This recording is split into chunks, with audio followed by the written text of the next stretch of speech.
Magluluto kami ngayon bayo. Ito guys. Nilaga na, tatanggalin sa kanyang bahay. Nahuli sa bundok.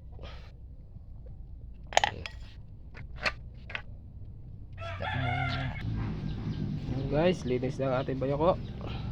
Lagay natin na laang. Guys, dahil kakaw din ating bayoko, lalahot na natin ang saging na saba. Parang hindi ko napag... Mga idol, ihuhulog natin ang ating bayoko. Unahin natin sa ating saging na saba para magisa-gisa muna. Ayan guys, kinib-kibla natin ang ating saging na saba. Tama na yung gahit na gayaan.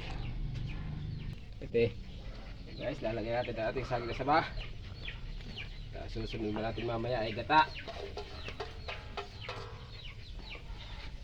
Na. Ay nali. Guys, iga na, lalagyan na natin ng gata. At after 10 minutes, 5 to 10 minutes, okay na. Haluin lang natin para ang gata ay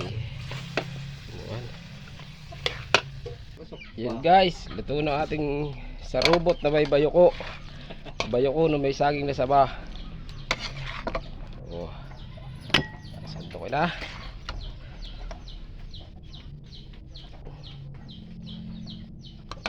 Guys, may siling kasama.